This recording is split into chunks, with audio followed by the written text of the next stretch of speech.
The Selfish Giant by Oscar Wilde.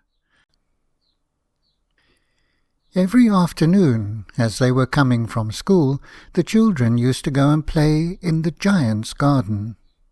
It was a large, lovely garden with soft green grass. Here and there over the grass stood beautiful flowers like stars, and there were 12 peach trees that in the springtime broke out into delicate blossoms of pink and pearl, and in the autumn bore rich fruit. The birds sat on the trees and sang so sweetly that the children used to stop their games in order to listen to them. "How happy we are here," they cried to each other. One day the giant came back. He had been to visit his friend the Cornish ogre, and had stayed with him for 7 years. After the 7 years were over, he had said all that he had to say, for his conversation was limited, and he determined to return to his own castle.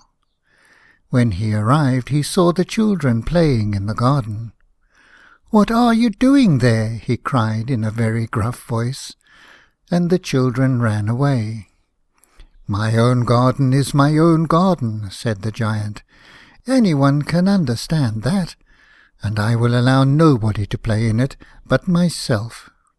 So he built a high wall all round it, and put up a notice board: "Trespassers will be prosecuted."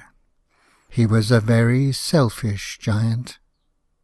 The poor children had now nowhere to play. They tried to play on the road, but the road was very dusty and full of hard stones, and they did not like it. They used to wander round the high wall when their lessons were over, and talk about the beautiful garden inside. "How happy we were there," they said to each other. Then the spring came, and all over the country there were little blossoms and little birds. Only in the garden of the selfish giant it was still winter. The birds did not care to sing in it, as there were no children, and the trees forgot to blossom. Once a beautiful flower put its head out from the grass, but when it saw the notice board it was so sorry for the children that it slipped back into the ground again and went off to sleep. The only people who were pleased were the snow and the frost. "Spring has forgotten this garden," they cried, "so we will live here all the year round." The snow covered up the grass with a great white cloak, and the frost painted all the trees silver.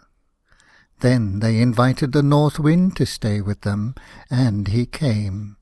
He was wrapped in furs, and he roared all day about the garden, and blew the chimney pots down. "This is a delightful spot," he said. "We must ask the hail on a visit." So the hail came. Every day for 3 hours he rattled on the roof of the castle till he broke most of the slates, and then he ran round and round the garden as fast as he could go. He was dressed in grey, and his breath was like ice. "I cannot understand why the spring is so late in coming," said the selfish giant, as he sat at the window and looked out at his cold white garden. "I hope there will be a change in the weather." But the spring never came, nor the summer. The autumn gave golden fruit to every garden, but to the giant's garden she gave none. "He is too selfish," she said. So it was always winter there, and the north wind and the hail and the frost and the snow danced about through the trees. One morning the giant was lying awake in bed when he heard some lovely music. It sounded so sweet to his ears that he thought it must be the king's musicians passing by. It was really only a little linnet singing outside his window, but it was so long since he had heard a bird sing in his garden that it seemed to him to be the most beautiful music in the world.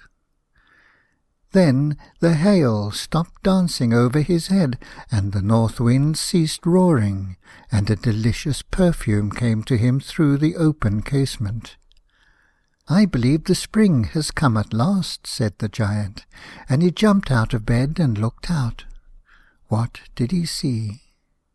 He saw a most wonderful sight. Through a little hole in the wall the children had crept in, and they were sitting in the branches of the trees. In every tree that he could see there was a little child, and the trees were so glad to have the children back again that they had covered themselves with blossoms, and were waving their arms gently above the children's heads. The birds were flying about and twittering with delight, and the flowers were looking up through the green grass and laughing. It was a lovely scene, only in one corner it was still winter. It was the farthest corner of the garden, and in it was standing a little boy.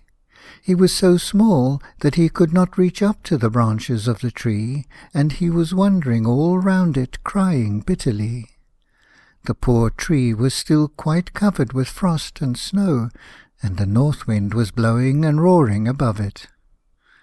"Climb up, little boy," said the tree, and it bent its branches down as low as it could, but the boy was too tiny.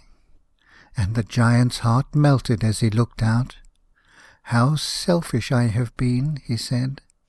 "Now I know why the spring would not come here.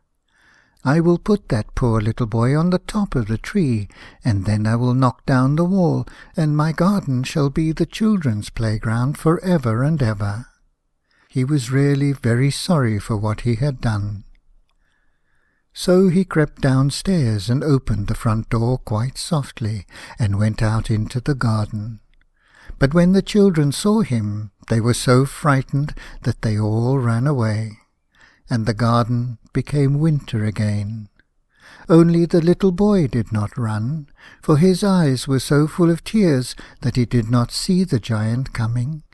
And the giant stole up behind him, and took him gently in his hand, and put him up into the tree.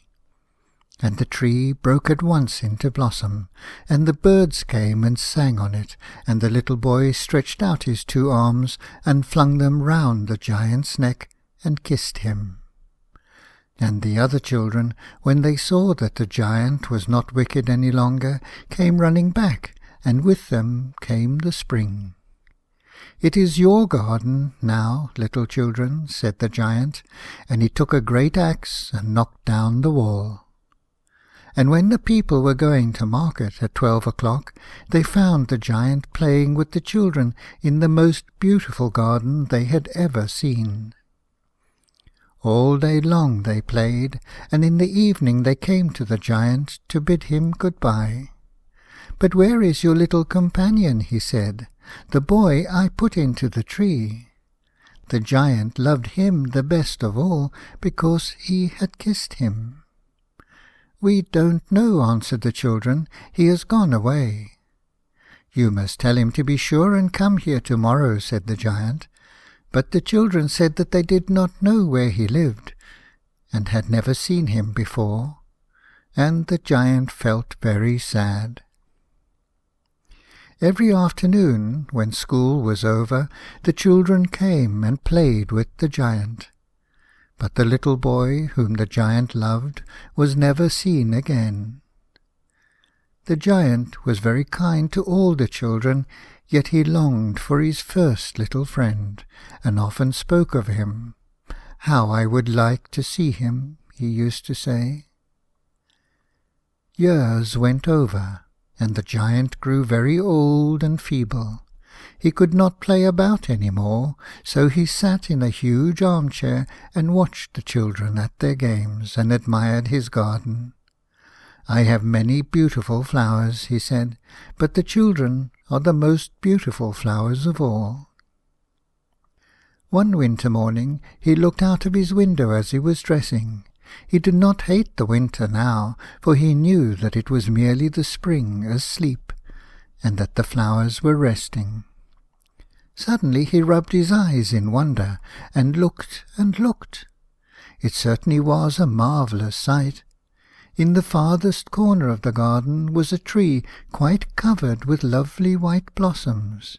Its branches were all golden, and silver fruit hung down from them, and underneath it stood the little boy he had loved. Downstairs ran the giant in great joy, and out into the garden. He hastened across the grass and came near to the child. And when he came quite close, his face grew red with anger, and he said, "Who hath dared to wound thee?" For on the palms of the child's hands were the prints of 2 nails, and the prints of 2 nails were on the little feet. "Who hath dared to wound thee?" cried the giant. "Tell me, that I may take my big sword and slay him." "Nay," answered the child, "but these are the wounds of love." "Who art thou?" said the giant. And a strange awe fell on him, and he knelt before the little child. And the child smiled on the giant and said to him, "You let me play once in your garden. To-day you shall come with me to my garden, which is Paradise."